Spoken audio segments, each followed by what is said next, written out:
Okay, my talk is going to be about how we can reach Mars in our time, I believe within a decade. Now, let's start with what's going on right now. There's a revolution in spaceflight underway right now, and it's most visible, of course, in the deeds of the SpaceX company. You know, the cost of space launch after dropping significantly from Sputnik through Apollo from 57 to 69 stayed flat at around $10,000 a kilogram for the next 40 years. But since 2010, okay, it has dropped by a factor of 5 to $2,000 a kilogram, largely through the work of SpaceX, first by introducing entrepreneurial forms of business and then by introducing reusable rockets. So first the efficient Falcon 9, then the largely reusable Falcon 9, and then the even more reusable Falcon Heavy, because it reuses 27 of its 28 engines. And now, of course, they are working on Starship. And if the Starship project is successful, that is creating a fully reusable launch vehicle with a heavy lift capacity, we're talking about dropping the price of space launch down by perhaps another factor of 5, down to, say, $400 a kilogram or less. And, you know, while Elon Musk is frequently very optimistic in his projections, he projected that the Starship would reach orbit this year, and I believe that's very unlikely.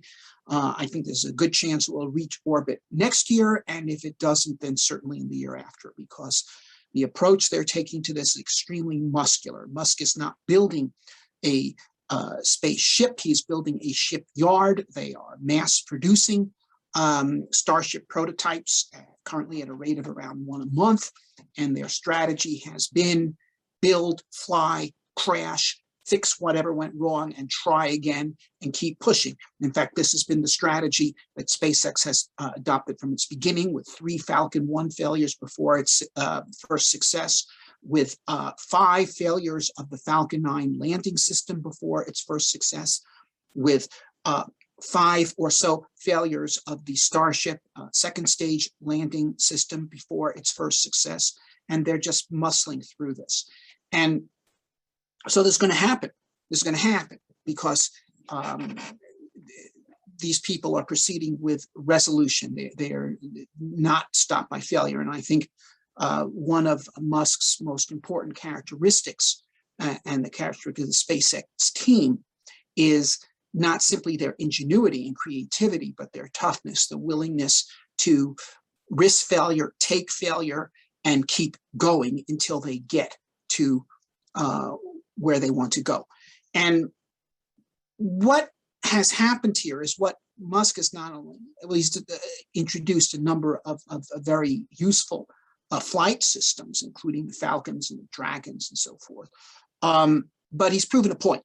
He's proven a point that it is possible for a well-led entrepreneurial team to do things that it was previously thought that only the governments of major powers could do, but not only that, do them in 1/3 the time, at 1/10 the cost, and even do things that they had deemed impossible altogether, such as reusable launch vehicles. And this is having repercussions not only throughout the space industry, but in other industries. There's fusion power companies getting investments from private investors who have concluded that perhaps the problem with fusion research is not technical, but fundamentally institutional, and that entrepreneurial approach is the way to go. And actually, we're going to hear about from one of these companies in this conference, but there are about a dozen of them that have gotten funding. But we're here to talk about space. So what's happening? So there's SpaceX moving. There's other American entrepreneurial companies moving. There are small country companies moving. Rocket Lab from New Zealand has reached orbit. New Zealand doesn't even have a space program. They reached orbit, okay? And there are certainly Chinese companies moving. And in fact, Musk literally has no choice but to do Starship, because within a few years, there's going to be Chinese companies with launch vehicles comparable to his Falcon 9s. And within 5 years of when Starship is introduced, there's going to be Chinese knockoffs that are comparable to first generation Starships. So this thing is not going to stop. Okay. It's not going to stop. The pressure of competition is going to keep it going.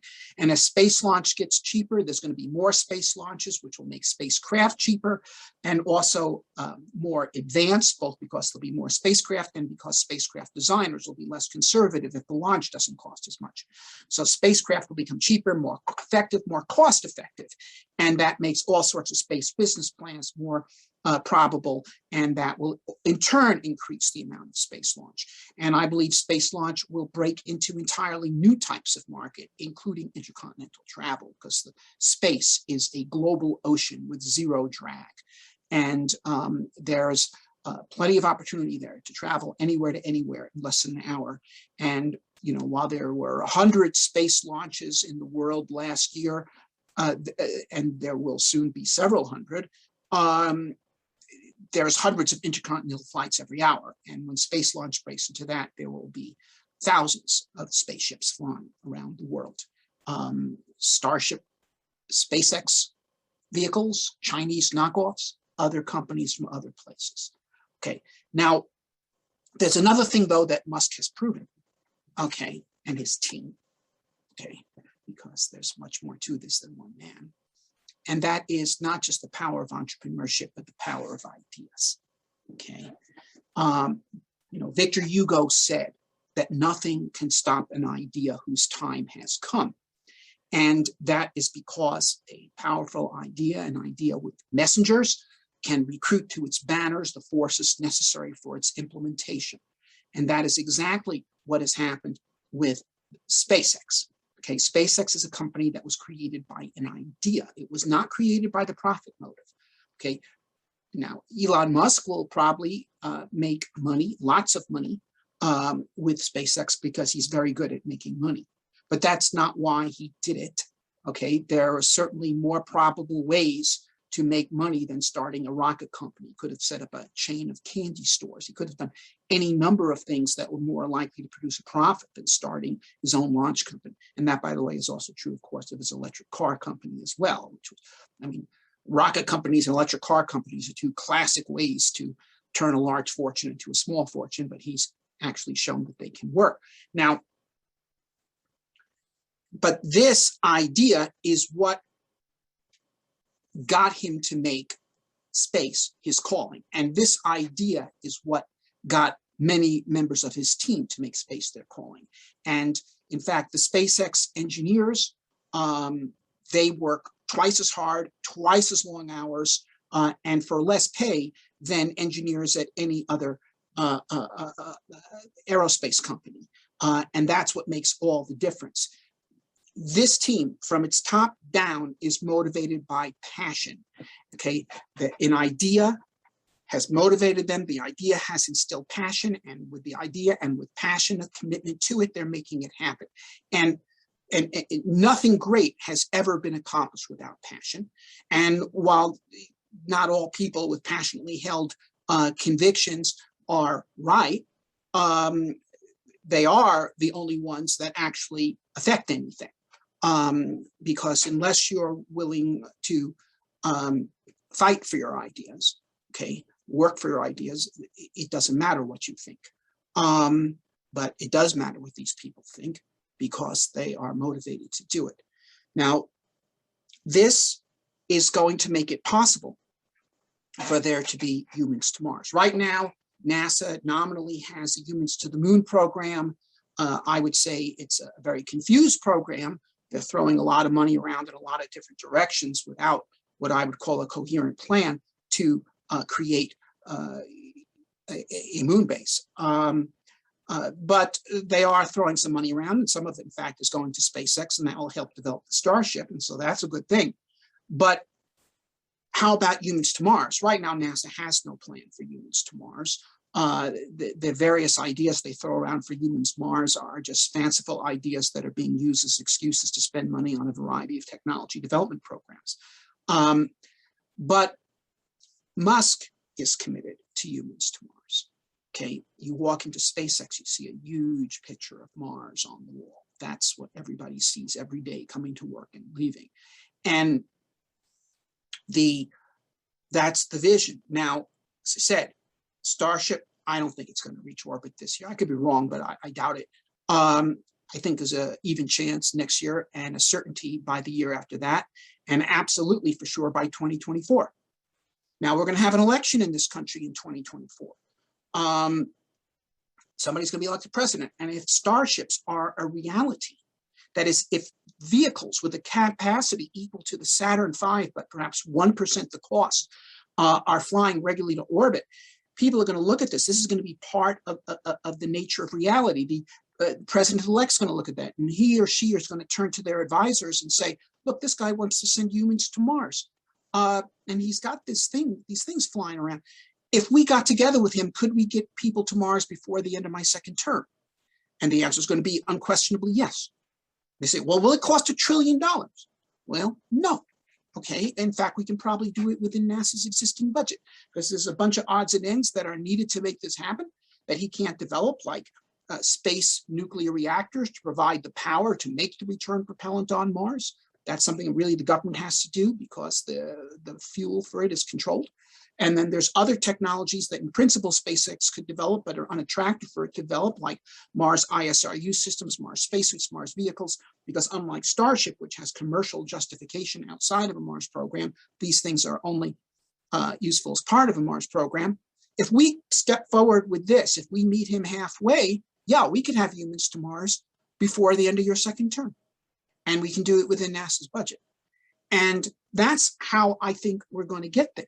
Or that's how I think we can get there, because there are people who don't share this vision. Okay, we're seeing some of this in terms of reactions from some quarters to the flights to suborbit of the billionaires of Bezos and Branson, and even of the flight to orbit of the Inspiration 4 crew. The people say, oh, this is terrible, this is happening. And they don't share this vision. Okay, they don't. And if enough people don't share this vision, it's not going to happen, because there's any number of pretexts by which it can be stopped. Any space launch, by NASA, by anybody, involves risk to the public. We have engineering systems to make sure that rockets that are launched don't come down on people's houses. But there's always the what if scenario. Well, what if the engineering system doesn't work and the rocket goes, of course, and crashes down in the city? There's people who could say this stuff. I mean, and people, for instance, have used this kind of thinking, this kind of what if thinking, to essentially destroy the nuclear industry in this country. Nuclear energy, okay, it has 1 million times as much energy per kilogram as fossil fuels, and it doesn't produce carbon emissions. Okay, it doesn't produce conventional pollution. Okay, which, by the way, conventional pollution kills about 4 million people worldwide every year. Okay, putting aside the whole question of climate change, I'm just talking about toxic chemicals from fossil fuel burning. Okay, and this has been known for a long time.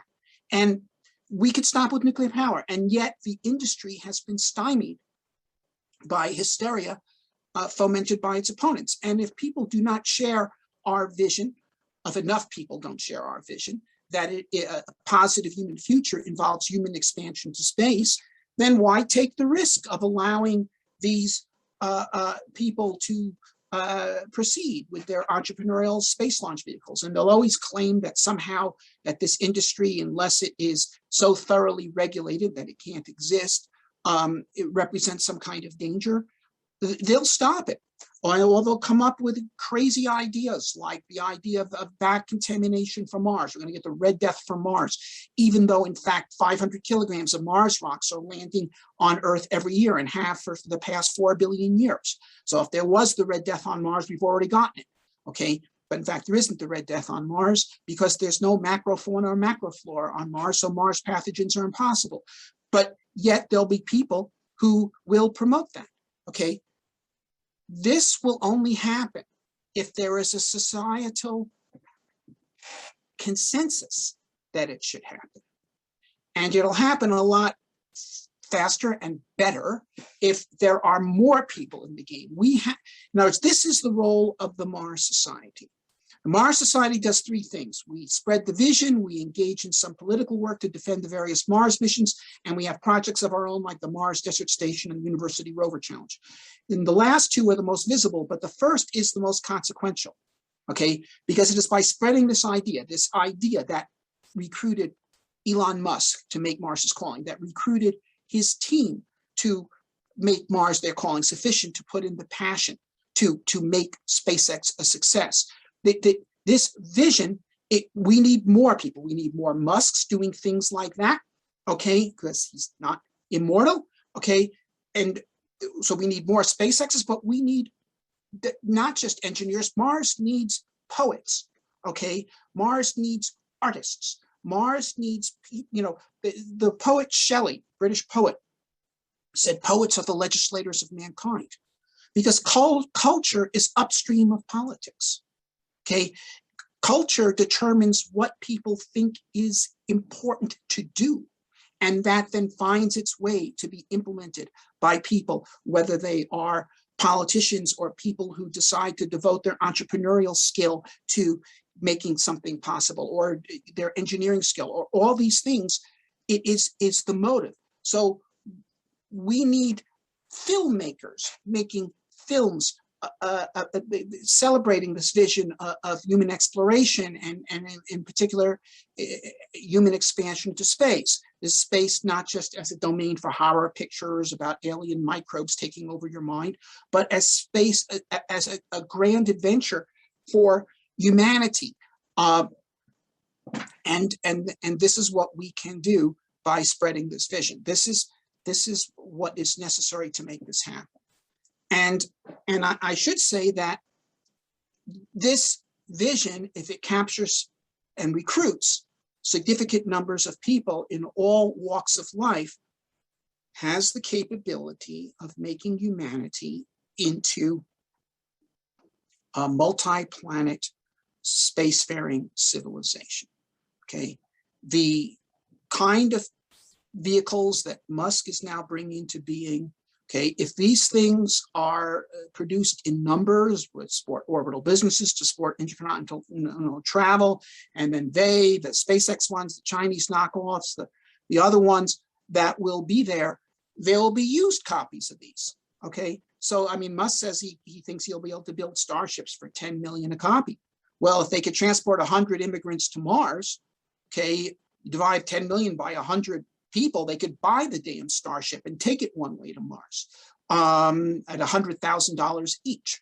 And then if we're talking used starships that are available because they're being produced to meet these other markets, then much less. This thing is going to become possible. And we're talking about new and very creative branches of human civilization. Now, I sometimes get asked the question by people who think that everything is done for money, that where's the profit motive here, okay? And then they say, oh, to go to space, we should be building solar power satellites and so forth, because Gerard O'Neill or somebody wrote a business plan in the 1970s showing how we could colonize space for profit with solar power satellites. And in fact, that business plan does not add up, okay? And that's not why people are going to colonize space. People are going to colonize space, okay, for the same reason that people have children, okay? People are going to colonize space, okay, for the same reason that some of the most profound episodes in human colonization of the past 400 years occurred, which the examples I would give be the Pilgrims coming to Massachusetts, the Mormons going to Utah, the Jews going to Palestine, none of which were done for profit, all of which were done for transcendental reasons. They were done by people who weren't in it for the money. They were in it to have the freedom to create their own world, to realize their own vision. They were done for transcendental purposes, okay? And they opened up new possibilities. Now, it's true, of course, once America the settlement began, there are people who came here for money, absolutely, okay? Because it was a new world, it offered new possibilities, and people came. But I should add, by the way, that the reason why so many people came is because forms of government and other social forms were eventually implemented in America that were more attractive than those anywhere else. Okay, the reason why far more immigrants came to the North American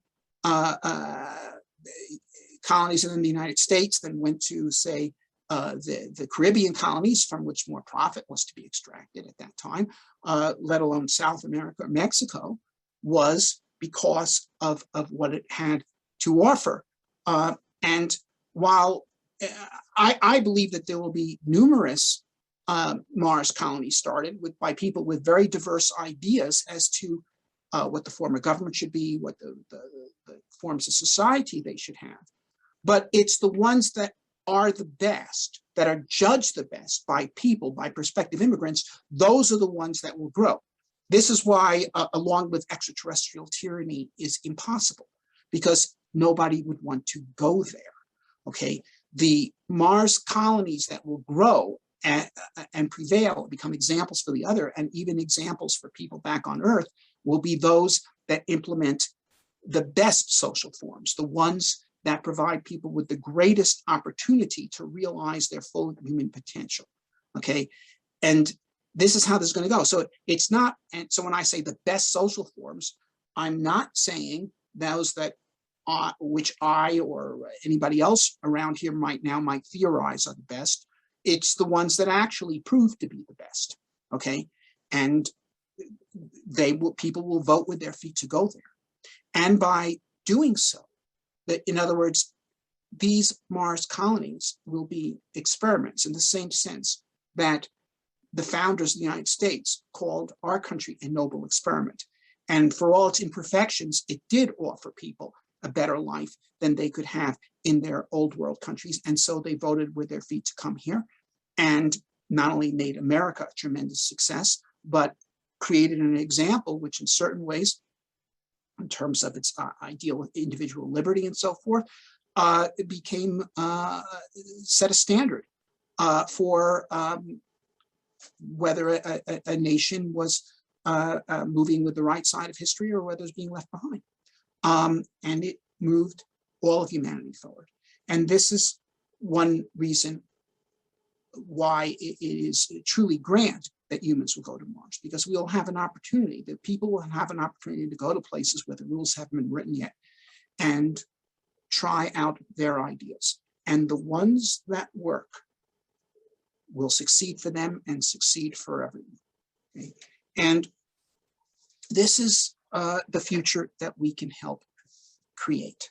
And frankly, this is the future that we must help create, because the alternative to it, an alternative to it is a world in which no new things of this kind can readily be tried.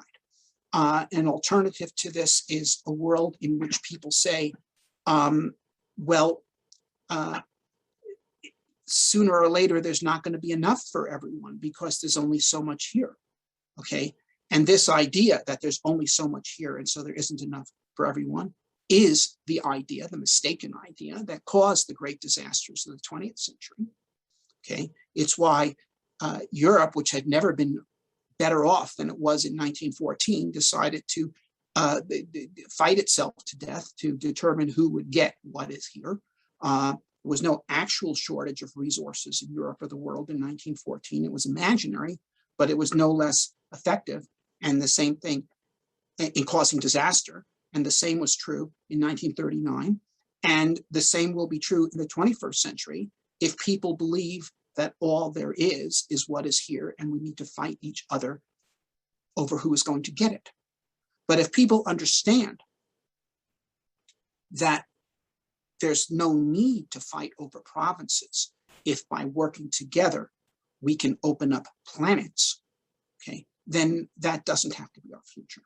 And instead of a century of war and destruction and civilizational suicide, we can have a century that opens up the greatest golden age that humanity has ever experienced or even conceived. 5 minutes, Robert. So I'll take questions. Lena, do you have some questions? Absolutely. Thank you, Mr. Zubrin. So I'll read a couple questions. We've got a lot. Let's see. I'll start with the question from Alec. Also, can you hear me well? Just making Yes, I sure. can hear you. Okay, wonderful. So we got a question from Alec, which is, there is talk that there will be a mission to put a person around the moon before the next landing. Is it logical to do the same for a Mars mission before any landing? Okay, should we do a Mars flyby mission before the first landing? Well, frankly, only if we have to. And this was the attraction in the Inspiration Mars proposal put forward by Dennis Tito, which was at a time when there was not a realistic prospect of getting a humans to Mars program to try to do something on the cheap, do a two-person Mars flyby. But if we had a well-conceived humans to Mars program, which is, I believe, is what we're going to get once the Starship success shows that that is feasible. I don't think that is necessary. I think what you probably would want to do is first you would send several starships to Mars one way with no one in them, but with crews of robots that would be used to, for instance, set up the ISRU system, that is mine Martian water, react it with Martian CO2 to produce methane, oxygen propellant, and which could be stored in the tanks of the starships. The starships, once landed on Mars, give you your fuel depot. And basically we could validate the entire mission that way, and then and have pre-landed a very large surplus of supplies and equipment and housing to assure the safety of the crew. And then we send the crew to Mars, okay, to the base that's there for them. Thank you. The next question is from Priscilla, and she's asking, Dr. Zubrin, what are your thoughts on the role of artists, poets, and other creatives in inspiring support and creating allies to our vision? Specifically inspiring support and among allies, among those who have not been able to understand the transcendental reasons for reaching out to the stars. Well, as I explained in my talk, I believe it's absolutely essential. Look, this space vision, as it were, was initially promoted primarily by science fiction writers, okay? Science fiction writers who recruited Wernher von Braun and Robert Goddard. It was science fiction writers who recruited me. In this case, a later generation, Robert Heinlein, Arthur Clarke, and also had a role in recruiting Musk as well, okay? Now, of course, in this day and age, okay, while novels are still a significant cultural influence, the most powerful art form that we have is film. And, well, of course, novels can be taken into film and have been, but writers, filmmakers, TV producers, in particular, these are extremely influential people, and we need more of them, and to help spread this vision. Okay, you know, while poetry, at least in the United States, is not a terribly influential art form. I mean, at this time. Great if it was, but it isn't. However, if we think of poetry in its broader sense of all forms of art, Mars needs poets. Thank you. Thank you.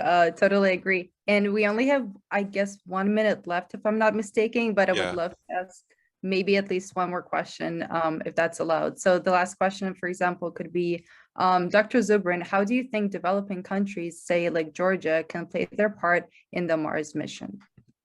Well, I think Georgia can certainly play a part in the Mars mission. I think, frankly, that countries like Georgia could immediately take a role in the robotic Mars exploration program, providing instruments that could go on spacecrafts being sent to Mars by the United States or Europe or other countries.